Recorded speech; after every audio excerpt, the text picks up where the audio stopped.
Muy buenas noches, mi nombre es Nachely Sánchez y en este video voy a estar haciendo un resumen personal sobre el video de lineamientos web creado por el ingeniero Junior Gil. Pero al hablar de lineamientos web, es bueno saber qué es una interfaz web. Bueno, una interfaz web es una interfaz gráfica de usuario donde los mismos interactúan con la página. Esta tiene elementos como es la casilla de verificación, las casillas de texto, en fin, todo el contenido donde el usuario puede interactuar con la página. Estos elementos de interacción le permiten comunicarse con la misma, como anteriormente dije, por ejemplo, como hacer alguna solicitud. Te hago la solicitud de abrir un link, como muy bien lo explica el video, entre otros. Para muchos usuarios, la interfaz es el software en sí. Le muestra si tiene calidad y si es confiable. De nada sirve tener un excelente software si la interfaz no es amigable. Esa fue una de las frases que más me llamó la atención en lo que es el video del que hice el resumen. Vuelvo y la repito. De nada sirve tener un excelente software si la interfaz no es amigable, ya que la interfaz para muchos usuarios es todo.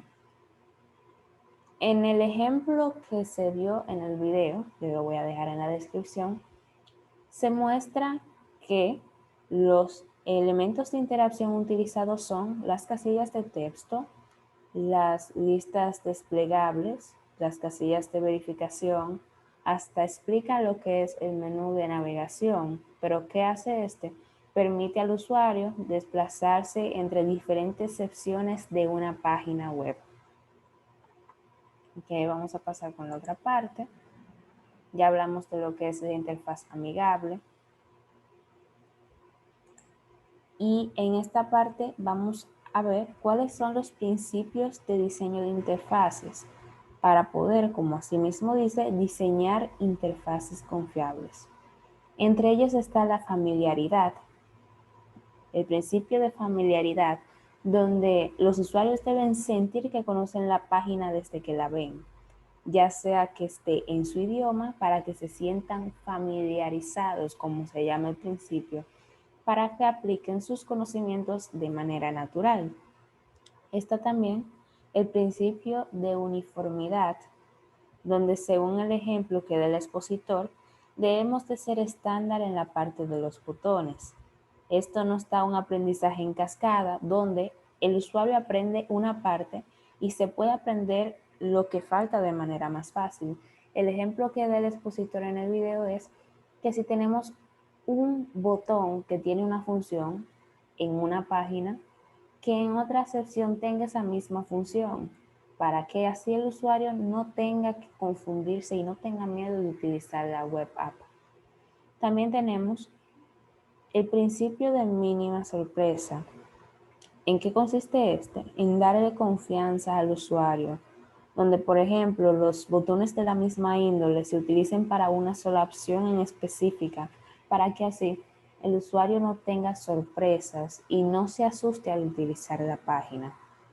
También está el principio de recuperabilidad, que un ejemplo claro es cuando un usuario selecciona, por ejemplo, limpiar. Voy a poner el mismo ejemplo del expositor.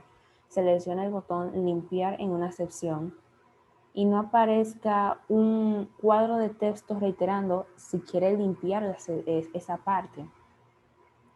Ahí le está dando una precaución al usuario de si quiere hacerlo o no, porque hay razones, hay veces que se le da a esa opción inconscientemente o hasta el mouse se puede mover. Entonces, también otro ejemplo es el autoguardado. Vemos muy bien en la parte de Microsoft Word que se realiza un autoguardado, aunque no se guarde el documento en sí. para casos de recuperación por si el equipo se apaga, si se va la energía eléctrica o en otro caso. También está el principio de guía de usuario. En pocas palabras, este nos dice que la página debe de guiar al usuario para poder realizar el proceso con éxito. ¿Guiarlo en qué sentido? Darle ejemplos, darle sugerencias, entre otros. Por último, el principio de diversidad de usuarios, que nos dice que siempre debemos pensar que no conocemos a los usuarios del todo. Y si hacemos una página web, esta no le va a agradar a todo el mundo. Entonces, para cumplir este principio, debemos de hacer la aplicación que sea agradable a la vista para poder atrapar a los diferentes usuarios.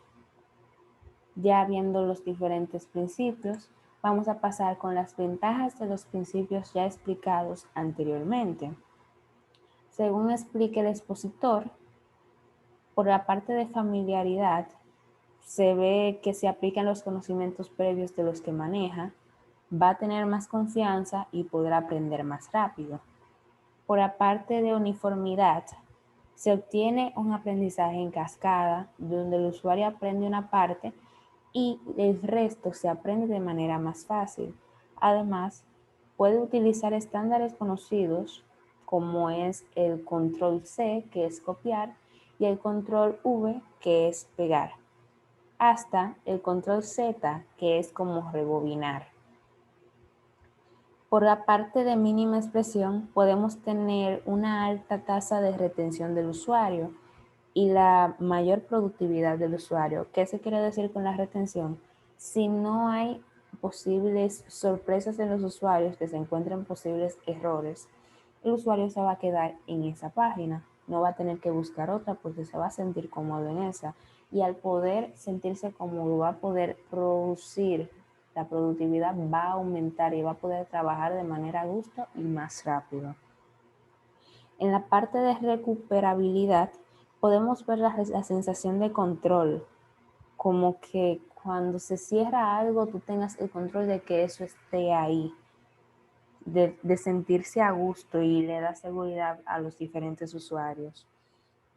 Por la parte de guía de usuario, le da confianza al ser autodidacta, ya que tiene una guía. Y si tiene esa guía, al cometer un error, va a guiarlo de manera sensata. Y en la parte de diversidad de usuarios, se tiene la usabilidad y la accesibilidad, que se va a ver más adelante. Ya siguiendo por el otro paso, por el otro tema, tenemos los lineamientos web, que son tratados en el libro Análisis y Diseño de Sistemas de Kendall del 2011. Vamos a ver cuáles son esos lineamientos. Tenemos que al diseñar interfaces web debemos utilizar herramientas profesionales donde diseñar la interfaz de manera gráfica y eso te va a traducir automáticamente al código y viceversa. También tenemos que tener pendiente que debemos aprender el trabajo de los demás. No debemos de copiar el trabajo de los demás porque en sí es plagio, pero sí podemos estudiar para aprender y mejorar lo que nosotros hacemos. Siguiendo, es importante que examinemos diseños profesionales de páginas reconocidas, ya que podemos ampliar nuestro conocimiento y podemos implementar técnicas nuevas. También se menciona que diseñar la interfaz en Photoshop es muy usual. La plantilla que se realiza en el Photoshop se exporta en HTML y se termina de arreglar el website. Por eso el expositor dice que es importante manejar el Photoshop aunque sea de manera básica. Eso fue otro de los puntos que más me llamó la atención.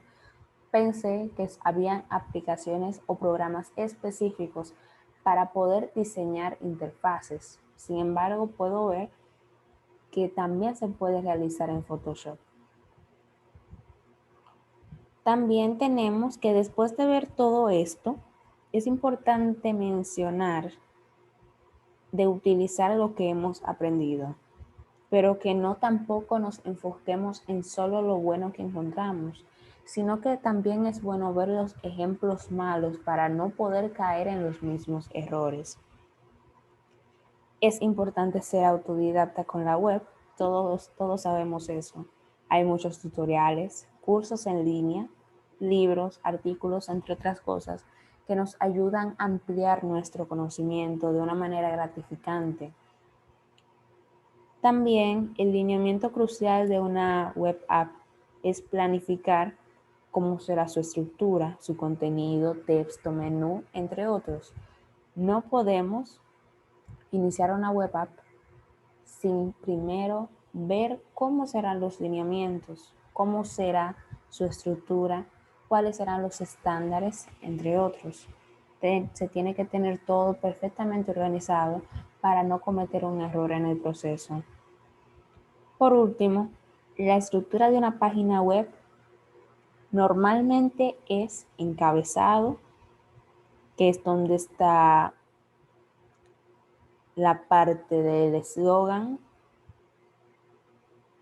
la parte de el logo de la empresa.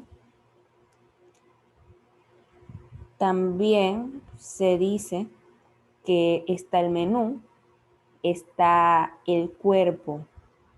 El cuerpo es otra parte de la estructura de una página, donde este contenido es muy diverso. En sí se reconoce como la parte rica para el usuario. Y el pie de página, que esto en sí es un poquito versátil, lo entendí hoy, que va desde la opción contáctanos con las redes sociales, teléfono o dirección de esa página, si tiene, o hasta los links más importantes que posee la página web. Pasando con la siguiente diapositiva, tenemos que el contenido de una página debe de ser simple, escaneable, claro, atractivo, comprensible. No se debe de abusar de la multimedia. Cuando se habla de multimedia, se habla de fotos, videos, GIFs, entre otros. Debe ser responsivo. En otras palabras, ¿qué quiere decir responsivo? Que se adapte a todo tipo de pantalla. Que si iniciamos trabajando, por ejemplo, en una iPad, que ésta pueda adaptarse a una pantalla de escritorio y que si empezamos a trabajar en una pantalla de escritorio, esta se puede adaptar a una iPad o a un teléfono. Pero al decirse que el texto debe ser escaneable, todos quedamos con esa duda. ¿Qué quiere decir escaneable? Bueno, un texto puede ser escaneable de la siguiente manera. Se debe de resaltar las palabras claves, ya sea en negritas, poniéndoles otro color entre comillas. También los subtítulos deben de ser significativos. Se debe de utilizar listas con viñetas para que se sepa que se está enumerando algo. Y algo que llama mucho la atención, que se debe de dar una idea por párrafo, donde el usuario, al leer la primera oración de ese párrafo, pueda ver si este es de su interés o no. Es recomendable que la primera idea del párrafo sea cautivante para que así el usuario pueda seguir leyendo o pueda seguir explorando la página. También dice, según lo que dice el expositor, que se debe de utilizar el estilo de pirámide invertida, que es el que más o menos utilizan en los periódicos, donde el primer párrafo tiene un resumen general de lo que se hablará. De esa manera envolver al usuario para que llame la atención así lo que quiere ver. Y luego vienen los párrafos con detalles.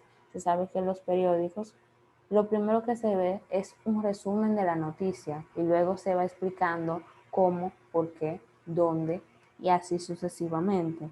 Así, el usuario podrá decidir si es de su agrado o no.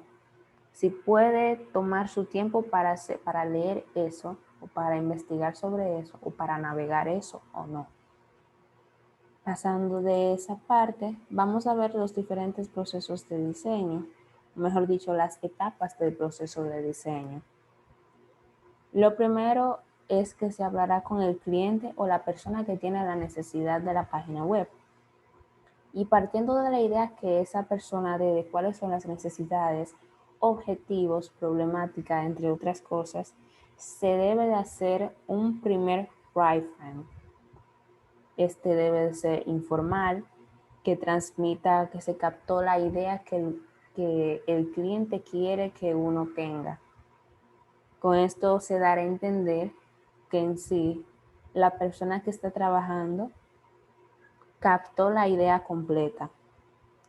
En el paso 2, se realizará un wireframe más detallado, validando la idea más aclarada que tuvimos. O sea, en el primero se hace uno informal y en el segundo se va dando la formalidad, viendo que la idea vaya aterrizando en el punto que el cliente quiere, que la idea vaya siendo más acabada. En el paso 3 se realizaría un storyboard. ¿Qué es esto? Son varios wireframes donde se muestra paso a paso cómo funciona una interfaz. Se ven todos los pasos para cumplir la tarea. Cuando se tiene se hace una reunión con el cliente y se revisa. Dependiendo si este se valida o no, pasará al paso 4, donde dice que pasaría a realizarse un prototipo en papel. Después, si este se aprueba, pasaría a hacerse un prototipo codificado. Pero, ¿qué se quiere decir con codificar? Que va a ser una web app que no funcionará completamente. En este no se almacenaría en base de datos, sino que disimularía la almacenación para ver el proceso de funcionamiento. Y por último, se pasaría al prototipo de software, que es más complejo, que es donde se termina de aprobar todos los requerimientos para poder sacar la web app. Pasando de esto, vamos a ver los dos términos que ahorita se mencionó, que es la usabilidad y la accesibilidad. En pocas palabras, la usabilidad se basa en que el usuario puede utilizar la web app. En pocas palabras, hasta que un niño lo pueda utilizar. Al utilizar la usabilidad se obtendrá el aprendizaje del usuario, la eficiencia, va a ser memorizable para el usuario, se va a tener la limitación de errores y la satisfacción de uso. Cuando se habla de memorizable para el usuario, normalmente es que el usuario, a través de utilizar tanto la web app, va a poder recordar aspectos importantes como cuáles son las funciones de los botones. Si el botón, por ejemplo, de guardar es azul, él ya sabe que ese botón es para eso y así sucesivamente. Entonces, ya viendo qué es la usabilidad, vamos a pasar a ver cuál es la importancia de la usabilidad. En sí, si tenemos una importancia, deben haber desventajas. O sea, ¿qué pasaría si no se usa? Si no se usa la usabilidad, valga la redundancia, se tendrá la pérdida de usuarios y la lentitud que se puede referir a costos para la empresa. O sea, si la usabilidad no se aplica, los usuarios no verán la página tan atractiva. Y al utilizarse esto, al pasar esto, va a causar una lentitud en el proceso de trabajo de las personas que utilicen la página web o la web app. ¿Y qué va a pasar con esto? Cuando se habla de lentitud, podemos llevarnos a la palabra costos. Va a causar pérdidas en la empresa. Sin embargo, al utilizarse la usabilidad, se obtendrá productividad, crecimiento y popularidad para la web app. ya sea que, por ejemplo, la web app se vuelva viral en internet y eso que causaría publicidad. Ya viendo la importancia de la usabilidad, vamos a pasar con la accesibilidad. Esta yo la puedo definir por todos y para todos. ¿Pero qué se refiere a esto?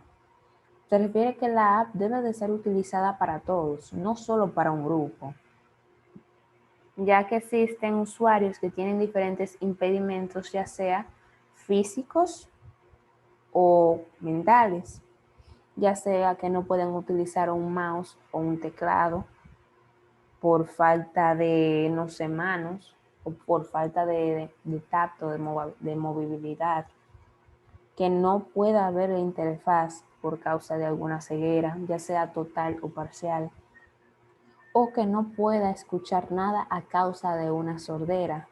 Pero no solamente puede ser física, también puede ser en el entorno.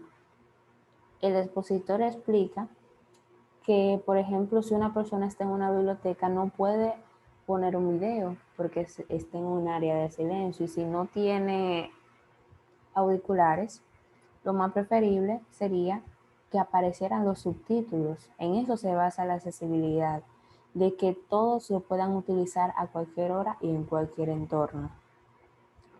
Ya pasando de ver la definición de la accesibilidad, vamos a ver las ventajas.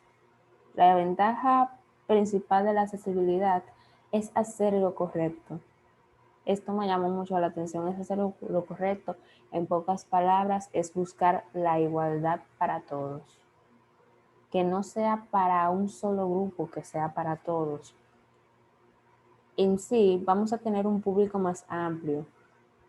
Va a ser utilizada por cualquier persona. ¿Y qué va a hacer? ¿Qué va a llevar esto? Nos va a llevar a la parte económica, nos va a dar ingresos. Y cuando se piensa en accesibilidad, se habla de adaptabilidad. O sea, te puedes adaptar a la página web de cualquier manera, no importa tu situación física, si tu entorno no te lo permite. Simplemente te vas a adaptar de la mejor manera posible. Ya viendo todos los puntos y aclarando las cosas que más me llamaron la atención, puedo decir gracias por ver este video y espero que cumpla con los requerimientos que el maestro pide. Muchas gracias.